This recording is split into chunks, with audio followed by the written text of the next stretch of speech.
Welcome to Sunday Springboard with Melanie and Kimberlyn Coaching, where we help women become confident and flourish after toxic relationships. Boy, am I enthusiastic! My dad used to come home after going to a Dale Carnegie course, and he would come home and go through the house with very loud voice yelling, "Boy, am I enthusiastic!" And we would all do it with him. And he was learning about positive thinking.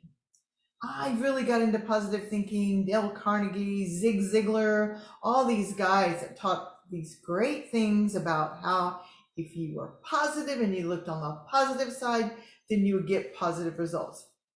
This is all true. I am not saying anything bad about positive thinking. And I have the question of what do we do when we're not feeling so positive? Do we just fake it?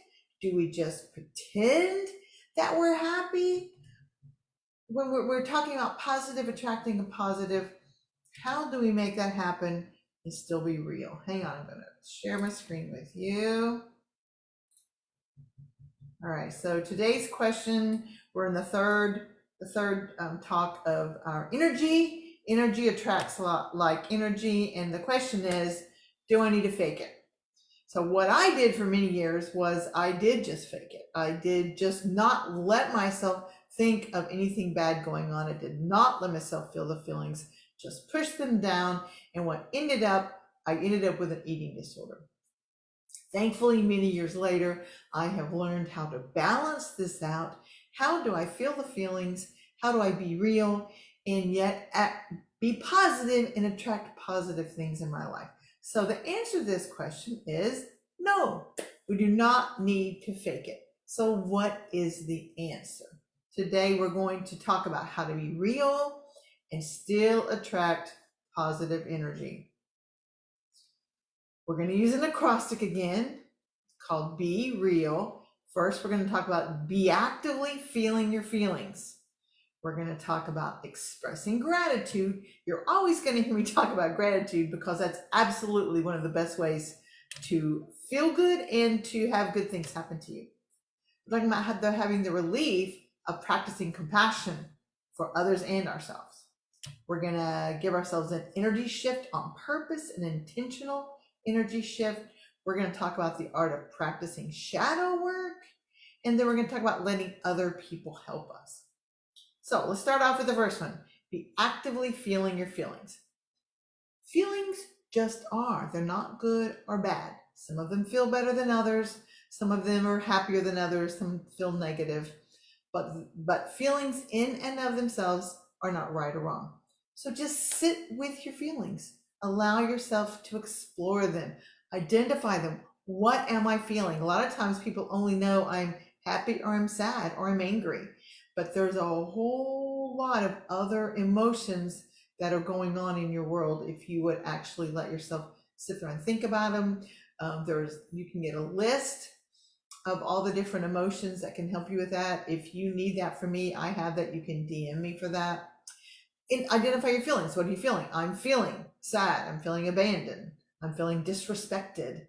I'm feeling hopeless. I'm feeling frustrated, confused. So many emotions. Identify them, accept them. It's okay that I'm feeling this. Many times when we are feeling negative, when we are feeling sad, when we get a panic attack, when we get triggered, when we feel angry, we beat ourselves up. Actually, this goes on to the next one. But we don't accept that we're feeling this way. We just try to make ourselves not feel the feelings. How can I not feel the feelings? This is what ends up creating our addictions and our unhealthy ways of relationships, of dealing with life, because we don't want to feel the feelings. So ask yourself, why am I feeling this way? What is going on? And just explore the feelings, sit with them. This is okay that I'm feeling this way. As you're doing that, you can still express gratitude. Gratitude is the fastest way to feel peaceful, to feel happy. And when you feel gratitude and when you express gratitude, you're not forcing yourself to be positive. That's not what this is. What we're talking about is appreciating the gift of life. Maybe the only thing you can be grateful for is that you woke up today. But if you explore that farther, you can, most of us, and some of you, if you have a few of these issues, you still have the rest of the good things. So I have my eyes, I can see, I can breathe, I'm not on a ventilator, I can walk, I can hear, I can use my hands, and even if you only have one hand to use, well, you have the other one, you have the rest of your body. So there's many things that we have to be grateful for, even if they're not readily come to our mind when we first start thinking about this. So we're finding light in the dark, and we've talked about when you have the two dogs on either shoulder, one is negative, one is positive, which one is going to grow? The one you feed it. So gratitude is going to help you in every area of your life. I get up every morning and I write down 3 gratitudes, things I'm grateful for. Sometimes I do 4 or 5, just whatever feels right for me. And it helps me get my day started right. And this helps in this idea of wanting to be real and yet attracting positive things into my life. Next, what a relief it is to be compassionate toward ourselves, compassionate to ourselves and to others. Like I said in the first one, when we don't accept what we're feeling, when it's not okay to be feeling the way we're feeling, many times we get onto ourselves. I can't believe I can't get over this. If you've been working in recovery for a while and you're still experiencing some negativity, I can't believe I've been working at this so long. I should have this down by now. I should not be experiencing this. When we do that, when we badmouth ourselves, we just keep those. Remember, we've talked about how when you feel triggered, your brain pours those hormones into your system and they get you all triggered and turn you into the Hulk. If you don't remember this stuff, go to my YouTube channel right now. The video tab doesn't work on a phone on my website right now, but in the show notes, there's a link to my YouTube channel, and you can watch all the previous videos where I talked about trauma and about being the Hulk and how to regulate ourselves and be what am I talking about? Bannister, the rational, logical guy. So be compassionate with yourselves, explore your emotions. Again, it's okay, whatever you're feeling. Feel what you're feeling and speak to yourself with love and care. It's okay that I'm feeling this way. I'm not going to feel this way forever. I've been this way before. I got through it. It's all right. This too shall pass. Just be compassionate for yourself and for other people around you. When we are compassionate to other people, it comes back to us. Then, once we've allowed ourselves to feel the feelings, we've sat with them, sometimes I say, give yourself 20 minutes to be on your pity party. Just sit there and feel sorry for yourself. Just get into it. And then, after whatever time you decide, 20 minutes, I think is kind of a good amount. But if you need more, go for it. Then you're going to make an intentional energy shift. I'm going to do something now to shift out of this negativity. One of the ways you can do this is imagine that your desires are already fulfilled. What would that look like? What is it that you're wanting in your job, in your relationships, in your world? What do you want to happen? What do you want to attract? If it's a person for a relationship, it's energy for the right kind of job, whatever it is. This is called manifesting your desires. Now, this sounds a little woo-woo. I don't really like woo-woo, but all it means is just imagining what it is you want, and you use all of your senses. If whatever this is you've decided you want, how would that feel? How would it look? How would it smell? What would be the things I would hear? What would this look like? And imagine this to the best of your ability where you can really feel this, whatever it is that you're wanting. Now, if you think that this is not a good thing, manifesting, it's actually very biblical. In Romans 4:17, it talks about God gives life to the dead, and he calls those things which do not exist as though they did. So these things don't exist yet, but we are imagining them as if they did. We're calling them as if they did, and they are much more likely to happen then. So they've done all these studies when people are training for athletic events, much of their training is in their brain, imagining themselves doing that perfect golf swing, throwing that perfect pitch, hitting that ball. All the different things that they're doing, they're imagining it done perfectly. And they have found that your brain can't tell the difference in you doing something and in you imagining that you're doing something. So it gives you all the good hormones, all the good things, all the good brain connections, so that then when they go out there to actually do the sport, they've actually gotten better from their brain. Now, I know they also do real practice too, but the brain imagining and manifesting is also a part of it because it's very powerful.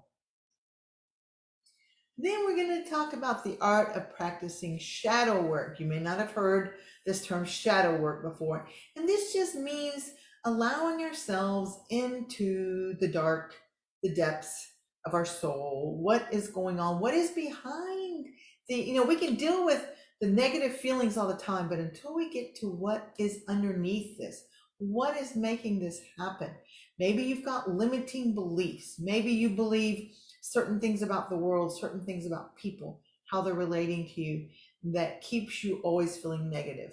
Maybe you've got emotional hangups. Maybe you've got that gremlin telling you you're not good enough. Maybe you've got things of yourself that you have been repressing. You're not allowing yourself to be your true whole self. And maybe you have intergenerational trauma. Trauma is stored in the body, and it is intergenerational until you decide to make a change.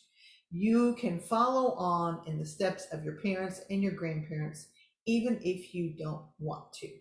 So the shadow work obviously isn't going to feel that positive when you're doing it, but it's still very powerful. This is something that you might want some help at. If you are interested, I would love to talk with you to see if we would resonate for a coaching relationship, because I can help you work through these things. Also in the show notes, there's a link where you can schedule a free coaching session.